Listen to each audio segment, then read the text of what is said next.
So Ford's SSM that they wanted me to do whenever you get in those like 18, 19 Mustangs, 17 Mustangs, 16 Mustangs, when you hear a buzzing, groaning sound, is they want you to update the connector going to the driver's seat module. Well, I had to get a whole harness because the updated connector they give you doesn't actually fit the module. I did all that, sent the customer on their way, and they're like, wait a second, the heated seats aren't working at all. So, customer brings the car back immediately. I get in this morning and I'm like, you know what? Screw this. Let me start testing modules and stuff like that, just instead of just following the service message. And sure enough, I found a, what was it, B120996 or something like that. B120896. Basically, upper and lower motors, back of the seat and under the seat, they just can't control the temperature and they're overheating. You know, the motor will shut off and it's still trying to heat. And then what ends up happening is it ends up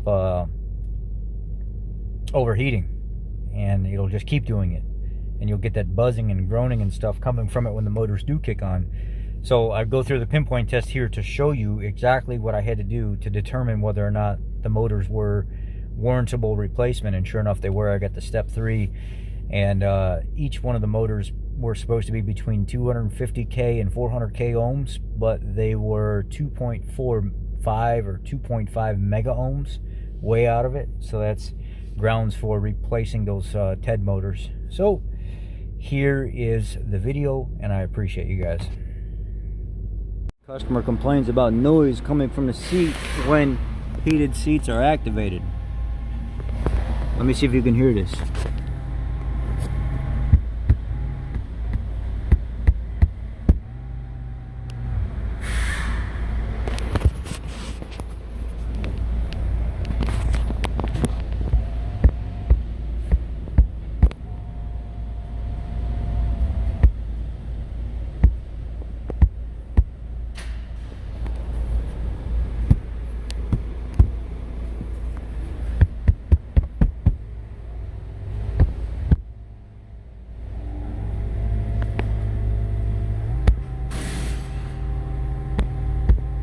I'm just tapping the back of the seat.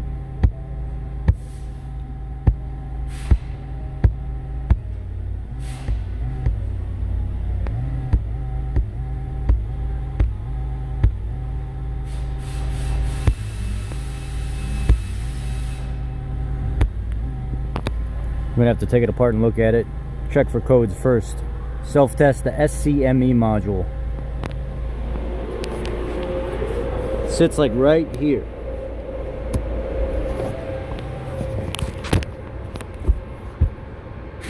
Oh, vehicle shut off. Okay, testing the SCME module.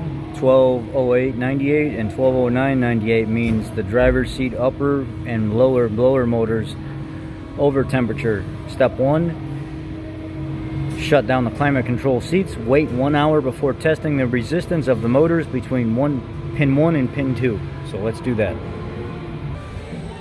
Okay, so what I did was I took the seat out of the vehicle, and it's 2 T50s in the front and 2 T50s in the back that hold it down to the floor, and they're Loctite in there. So I used an impact of 3/8, and then a wrench underneath here, and I unhooked these straps from the anchor point right here. This one on both sides. And then right here, it's almost impossible to get this thing out of here. You end up breaking it and having to put a new one in. And then I unhooked this here. I unhooked all this stuff from it. And then you got to reach up in the bottom of the seat right here and unhook this part from this metal bracket. And what I do is I put my hand underneath this and I force up to give myself some slack, and then I unsnap it. And then I wanted to see what was going on here if I was going to bind up. So I took out a T20 here, and I took out a T20 right here, and slid this piece of plastic off so I can see what's going on and see if I even really need to do that. Probably not. Now I'm just going to kind of carefully finagle this up enough where I can get to that back motor underneath this mesh. Alright, so you can see here, this is that plastic piece. I pushed it back through the slot right here, and I folded it up and I pulled from the back a little, but mainly as long as you pull from the front and you push in on this foam and clear the front leather, the back pretty much starts to go with it, and then you could just work your way up as you're going, so you can get back here to this unit. Little motor in here.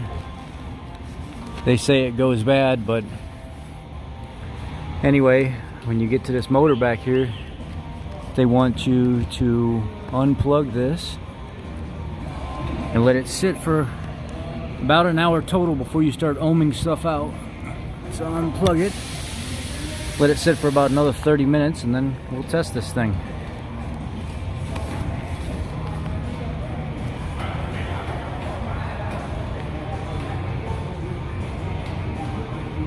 Show you with connector side to the right, pins 1 and 2, which is red and black. Resistance should be between 0.9 and 10 ohms. Let's go look and see what it is.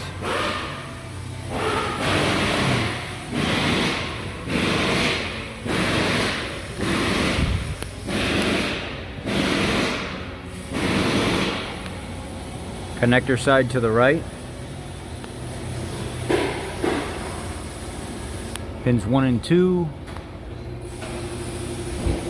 which are red and black.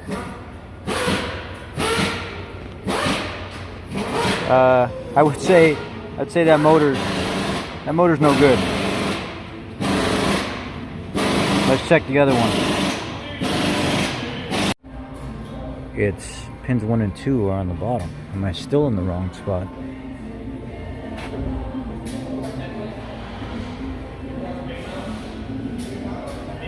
Something ain't jiving here. I see what's going on. What they're doing is, when you look at the connector face, they're giving you the connector side, not the motor side. So pins 1 and 2 right here. Let me show you real quick. It's saying measure on the component side pin 1 and pin 2. And if you look where pin 1 and pin 2 is on the connector side, pin 1 and pin 2 is yellow and blue and orange. So on this side over here, it's yellow and blue and orange. And when it plugs in, it plugs into, on the component side, blue and yellow. So I am in the right slot. The resistance reading for that, we're just going to call it 3 ohms. That's in spec. Let's move on to the next step. The next step is pins 3 and 4, which is your hot cold seat driver fan, and your hot cold seat driver fan, that's positive and negative, and it's green, brown, and gray, orange. So that's what we'll do next. That's basically the next 2 up, the red and the black. So it's 1, 2, 3, 4. What are we getting? 5.37 kilo ohms. Alright, it says spec is supposed to be between 4 and 10 thousandths. That is correct. So we go to the next one, which is pin 7 and pin 4. Is the resistance between 240 and 400 k ohms? Well, let's find out. Pin 7 on the connector side is brown and green, and pin 4 is the one we're in right now, which is gray and orange. So I only need to move 1. I need to move 1 over to pin 7. So this is what it looks like if my meter would stay on.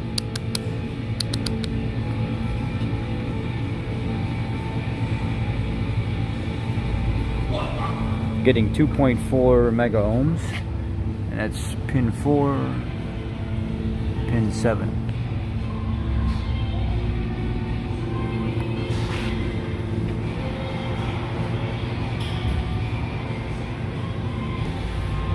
It says, is the resistance between 240k and 400k? No, it's over mega ohms. So install a new cushion blower motor. Just for the hell of it, I'm going to go to the last test and go between pin 5 and pin 8. And it's about 65 degrees in here right now. 60 degrees. So I'm between pin 5 and pin 8.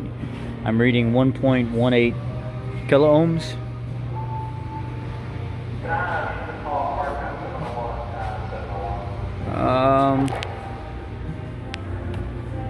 Let's see here.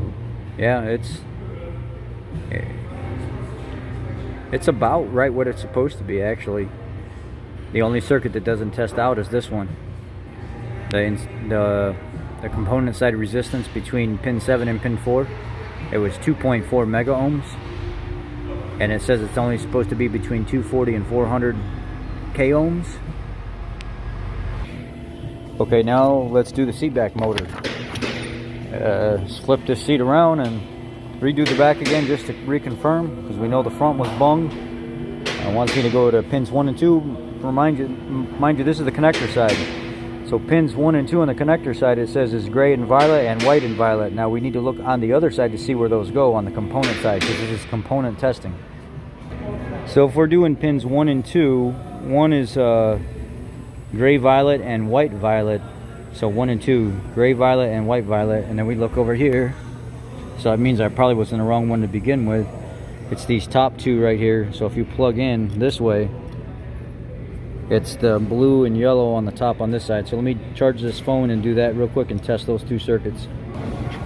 Alright, pins 1 and 2 is 1.5, which means that's in spec. 0.9 to 10 is spec for the yellow and blue up here. So now we'll go to the next one. Now pins 3 and 4, which is the red and black, 5.17 k ohms. What is the spec? Spec is between 4 and 10,000 ohms, so that's in spec. Now we'll go to pin 7 and pin 4, and it should be between 240k and 400k. So pin 7, pin 4. So pin 7 and pin 4, which is your black and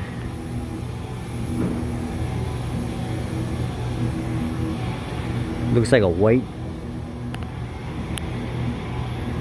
just above this green back here.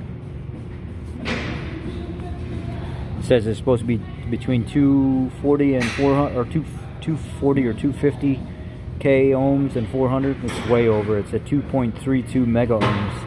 This motor is also bad. So tomorrow, basically, both motors will come in. I will install them. They basically snap back into place. There's nothing fancy about it. And then plug everything back in, clear your codes, and run your system. And this was because of that buzzing sound, that buzzing, groaning sound coming from the motors intermittently. That's the fix.